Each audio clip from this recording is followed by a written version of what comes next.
काले बादल या कोई काले साए जो मंडला रहे हैं हमारी क्रिकेट टीम के ऊपर, ज़रा उसकी भी बात कर लेते हैं। जो पहले टेस्ट की हमारी परफॉर्मेंस रही वो आपके सामने थी, दूसरे से तो हम उम्मीदें मेरा ख्याल लगाना छोड़ ही दें। क्या देखते हैं आप, कैसा खेल देखने को मिलने वाला है हमें दूसरे टेस्ट में? अच्छा, आपने कराची के मौसम की बात की ना, तो मैंने आपके शो में आने से पहले सिलेट का मौसम भी चेक किया, तो इस वक्त वहां ड्रिजलिंग हो रही है, लेकिन कोई अच्छी खबर नहीं है क्रिकेट के हवाले से। अच्छा। कल 100% मेट ऑफिस 100% बारिश की फोरकास्ट कर रहा है, संडे को 95% बारिश की फोरकास्ट है, मंडे को 75%। तो अ, ये बांग्लादेश का मीडिया कुछ दिन पहले ये पेशगोई कर रहा था कि शायद ये टेस्ट मैच मौसम की वजह से सिलेट से कहीं और शिफ्ट हो जाए, लेकिन ये शिफ्ट हुआ नहीं।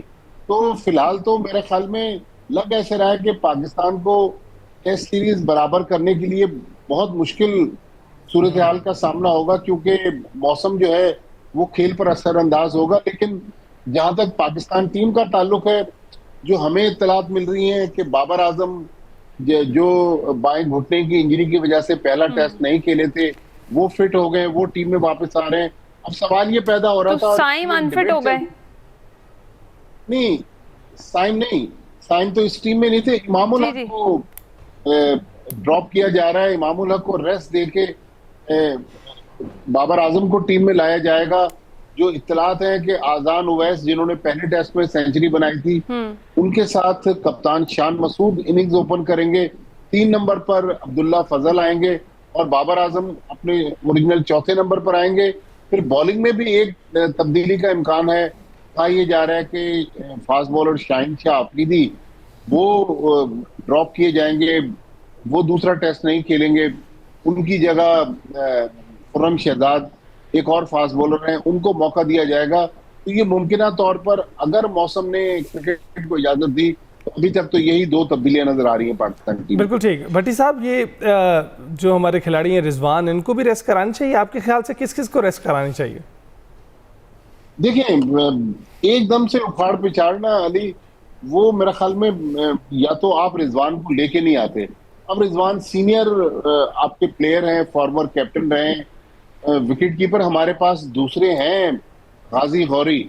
लेकिन इस क्रंच मैच में जहां डू एंड डाई वाले सिचुएशन में मेरे ख्याल में टीम मैनेजमेंट अभी तो रिजवान को ड्रॉप नहीं कर रही। सऊद शकील वो भी अच्छा परफॉर्म नहीं कर रहे, उनको भी एक और चांस दिया जा रहा है। तो पाकिस्तान की लग ये रहा है कि 11 में से 9 प्लेयर्स तो वही होंगे जिन्होंने पहला टेस्ट मैच खेला था। राइट। अच्छा, तो भट्टी साहब आपको क्या लगता है, बाबर को जो वापस बाबर आएंगे और टीम का हिस्सा होंगे, क्योंकि पहले टेस्ट मैच में वो नहीं थे, आपको क्या लगता है इससे कोई फ़र्क पड़ेगा? और ख़ास तौर पर जो उनका नंबर है, जिस तरह से आपने कहा कि चौथे नंबर पर वो खेलेंगे, तो इससे भी उनकी कारकर्दगी डेफिनेटली उस पर असर तो ज़रूर पड़ता है। तो कैसी परफॉर्मेंस हम एक्सपेक्ट करें बाबर से? देखें, बाबर आजम को हम है ना इसीलिए बार बार डिस्कस करते हैं कि वो पाकिस्तान के प्रीमियर बैट्समैन हैं और दुनिया में उनका बहुत बड़ा नाम है। और रिसेंटली हमने उनको देखा भी, पीएसएल में तकरीबन 550 पौने 600 रन इन्होंने बनाए, पेशावर ज़ल्मी को चैंपियन बनवाया। तो बल्कि एक ये भी डिबेट अब शुरू हो गई है कि शान मसूद की जगह शायद अगले कप्तान दोबारा से टेस्ट मैच में बाबर आजम हो। तो बाबर आजम का जो मकाम और मर्तबा है, उसके मुताबिक तो पाकिस्तान टीम जो है बाबर आजम की कारकर्दगी पर तकिया किए हुए है। अब उम्मीद है कि बाबर आजम एक्सपेक्टेशंस पर पूरा उतरेंगे और परफॉर्मेंस देंगे। देखें, बाबर आजम इसमें कोई शक नहीं कि हाईली टैलेंटेड है, लेकिन जब इंटरनेशनल लेवल पे वो आते हैं तो वहां हम देखते हैं कि बाबर आजम की परफॉर्मेंस में कभी बहुत आउटस्टैंडिंग होती है, कभी बहुत खराब होती है। तो मेरे ख्याल में बाबर आजम को इंटरनेशनली अपनी रेपुटेशन को बहाल करने के लिए, पाकिस्तान के लिए मेरे ख्याल में मैच विनिंग अगर खेल जाए। भट्टी साहब, लेकिन इसमें ये भी तो बात है ना कि आप बाबर को उसकी जगह पर नहीं खिलाते, आप उसको तीसरे चौथे नंबर पर ले जाते हैं जहां पर वो स्कोर वैसा नहीं कर पाते हैं। अगर आप ओपन करवाएं तो शायद फर्क पड़ जाए। अच्छा अली, ओपन जब हम कहते हैं ना बाबर आजम को, तो T20 मैचेस में हम कहते हैं कि उनसे ओपन करवाई जाए, लेकिन टेस्ट मैच में बाबर आजम का यही चौथा नंबर है और आइडियल पोजीशन है कि बाबर आजम के लिए कप्तान शान मसूद इनिंग्स ओपन करने आ रहे हैं, तो मेरे ख्याल में बाबर आजम की टेस्ट मैच में यही पोजीशन है। इसी पोजीशन पर अगर वो पाकिस्तान की नैया को पार लगा दें तो पाकिस्तान जो है वो टेस्ट मैच भी जीते और सीरीज भी बराबर कर ले। राइट। अच्छा भट्टी साहब, ये Shan Masood as a captain हम अभी जिक्र भी कर रहे थे, 15 टेस्ट मैचेस में उन्होंने क़यादत की है टीम की, जिनमें से 11 में शिकस्त हुई है और 4 मैच जीते हैं अभी तक। तो एक तो ये कि उनका खुद से ओपन करने का डिसीजन कैसा है, इसको आप सपोर्ट करते हैं नहीं, और दूसरा ये कि बतौर कैप्टन वो इस वक्त टीम के लिए किस तरह से फ़ायदेमंद साबित हो रहे हैं या नुकसानदेह साबित हो रहे हैं? देखिए, कहते हैं ना कि कप्तान को फ्रंट से लीड करना चाहिए, तो अनफॉर्चुनेटली शान मसूद की कप्तानी में पाकिस्तान टीम भी हार रही है और शान मसूद खुद भी परफॉर्म नहीं कर रहे हैं। अब जिस तरह अभी इंट्रो में अली बता रहे थे, जो आदादो शुमार के 15 में से 11 टेस्ट मैच शान मसूद की कप्तानी में पाकिस्तान टीम हारी है। देखें, 1960 में एक ऐसा टाइम आया था जब पाकिस्तान टीम 15 में से 11 टेस्ट मैच हारी थी। तो 1960 के बाद अब 2026 में ये इस 3 साल के अरसे में पाकिस्तान टीम का जो बैड पैच है टेस्ट क्रिकेट में, वो हमें शान मसूद की कप्तानी में नजर आ रहा है। तो मेरे ख्याल में शान मसूद को देखें, इसीलिए ओपन करवाया जा रहा है कि शान मसूद बेसिकली ओपनर ही हैं, तो उनको भी उनकी ओरिजिनल पोजीशन दी जा रही है। लेकिन अफसोस के साथ कहना पड़ता है कि शान मसूद से जितनी तवक्कुआत थी, उन तवक्कुआत पर अभी तक वो पूरा नहीं उतरे हैं और उनकी कप्तानी भी खतरे में है। तो टीम में उनको जगह बरकरार रखना भी मुश्किल नजर आता है। भट्टी साहब, एक टीम क्यों नहीं हमें नजर आती? आप कहते हैं उखाड़ पुछाड़ नहीं करनी चाहिए। हम उखाड़ पुछाड़ भी बहुत देखते हैं, किसी को खिला दिया जाता है, किसी को बिठा दिया जाता है, कोई इंजर्ड हो जाता है, और आप कह रहे हैं कि 6.5 दहाइयाँ पहले की सिचुएशन ये थी, और इसका मतलब है कि हम तरक्की करने की बजाय पीछे चले गए। देखिए, इसलिए पीछे चले गए अली कि हम लोग हार से डरते हैं, हम यंग ब्लड को टीम में आने नहीं देते। कुछ जो हमारे जी भट्टी साहब की रहे, बाद में जो आएगा वो खुद ही इस सूरत-ए-हाल का सामना करेगा। देखिए, अभी ये 2 नए प्लेयर आए। अजान उवैस ने पहली इनिंग्स में सेंचुरी बना दी। अब्दुल्ला फजल, एक और यंगस्टर 23 साल के, कराची से उनका ताल्लुक, उन्होंने दोनों इनिंग्स में 50 प्लस बनाए।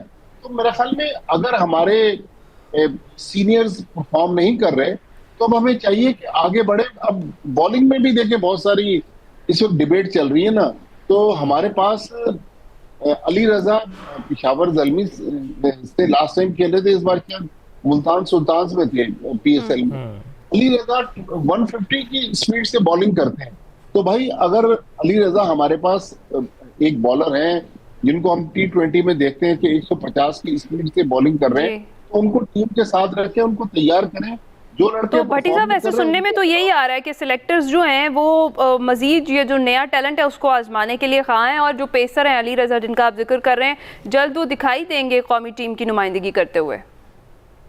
देखिए, बिल्कुल अगर दिखाई देंगे तो ये बहुत अच्छी बात है। फिर सुफियान मुकीम, एक और हमारे स्पिनर, हालांकि T20 फॉर्मेट था, PSL में उन्होंने 22 आउट किए। मेरे ख्याल में सुफियान मुकीम को भी टेस्ट मैच में ट्राई करना चाहिए। तो मेरे ख्याल में हम फैसलों में थोड़े से कमजोर